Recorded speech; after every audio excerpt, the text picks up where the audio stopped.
one of the #1 questions for new riders or people who are interested in dirt bikes. Is it dangerous? My answer may calm you down just a little bit because my answer is no. That's a pretty extreme statement, right? In today's video, we're going to go over all the helpful tips, ideas, and important things to know that might make you lean towards the answer maybe it's not quite as dangerous as you first thought.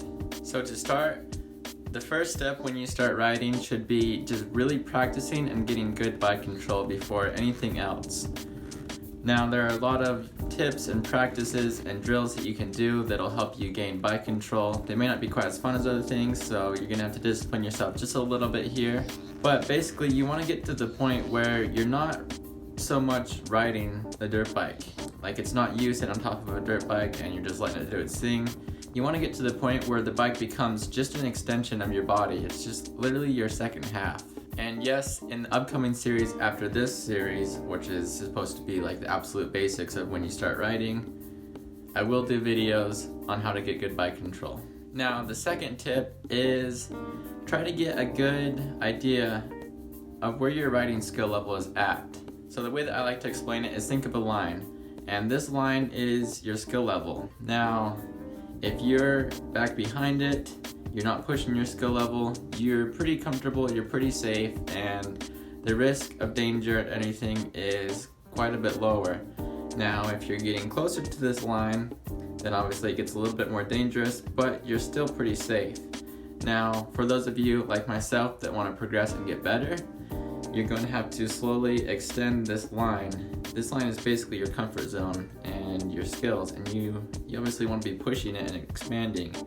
So a mistake that some people will make is their line is here, and all of a sudden they'll like, oh, I gotta progress, I gotta hit this jump, and they'll jump way out of the line.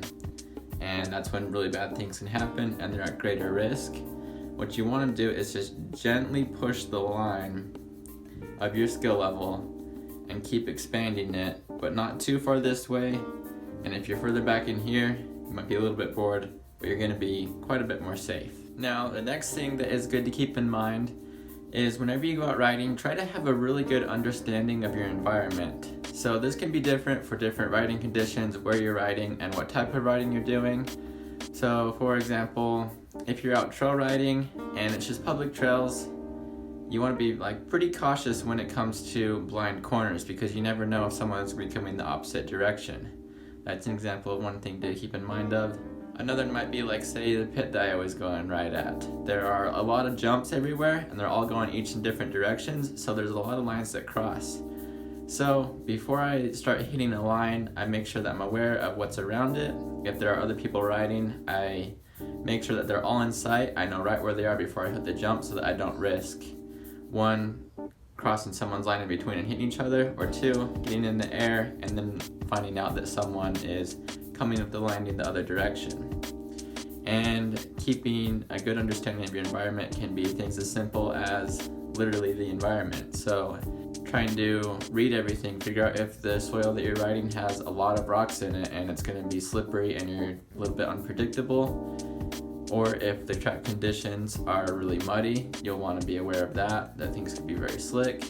Maybe if it's sandy, dry, rainy, snowy, windy. Just having an understanding of your environment and being aware of everything can definitely be really helpful. Next, when you're riding, just try to ride a little bit more calm and relaxed. You'd be surprised how much better riding you do, and in general how much safer it makes you as a rider. When you're a little bit more calm of everything, you're more focused, and you're a little bit more relaxed, you're not so tense. I know this might seem a little bit counterintuitive, but it really does help. I've found that if I'm stressing out about something, maybe it's a fear of hitting a new jump, but I'm gonna do it that day, or whatever the thing may be. If I'm tense and a little bit scared or worried about wrecking, my chance of wrecking actually goes up quite a bit higher.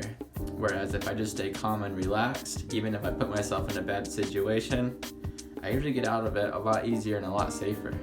Now, on to the next point. This especially goes if you're trying to learn something, or you're a new rider and you're just trying to learn in general. It really helps to learn before you go and ride.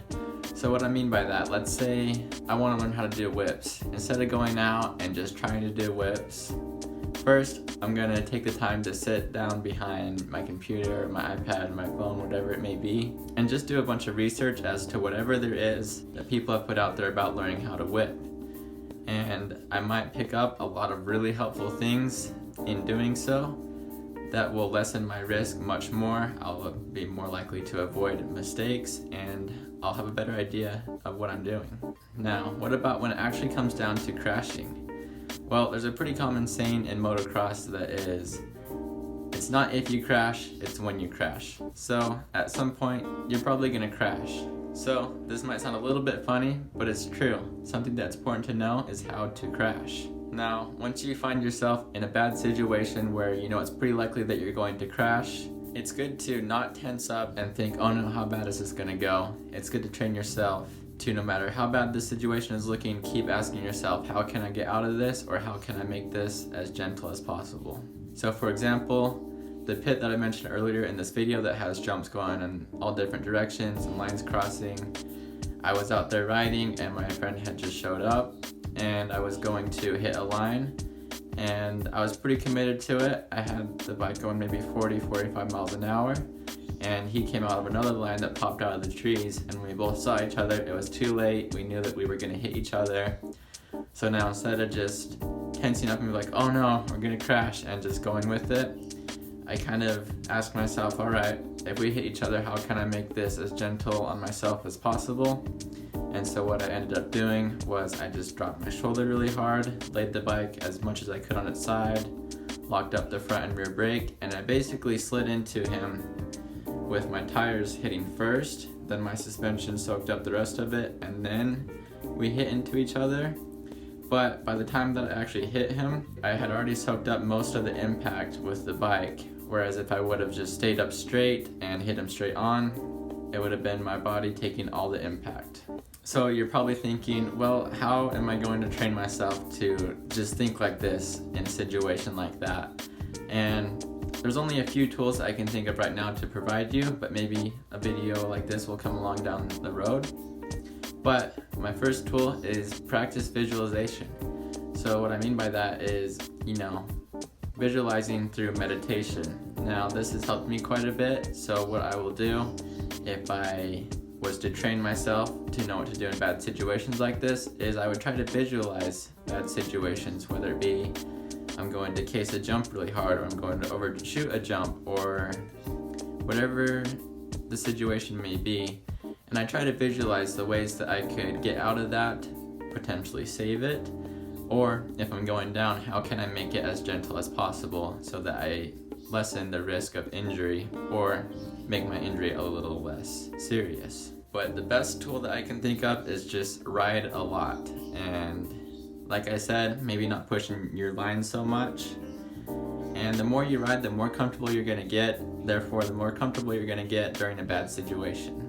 Now, back to the question, is motocross dangerous? Yes, obviously there is some risk in it, but if you use some of the things that I mentioned in this video and whatever else you can think up, it will make it less dangerous. And another thing that I like to compare it to if people are freaking out over the fact that you ride dirt bikes saying it's dangerous is just how much risk there is in everyday things. I mean, I think that there is just as much risk, if not more, every time that I hop in my vehicle and drive somewhere as there is when I hop on my bike and I'm trying to push my line a little bit. Like, there's a pretty extreme example. There is literally no promise that within the next 5 seconds an airplane is going to crash into my house and probably give me a really big bruise on my arm or something. Probably not likely, but it's not impossible, I don't know why. I've had a lot of nightmares about a plane crashing into a house and hitting me. I should probably look more into that. I hope you found these tips and ideas helpful, as well as my view on things. Stay tuned for the next episode where we will go over just how expensive or inexpensive dirt biking is, and I hope to see you then.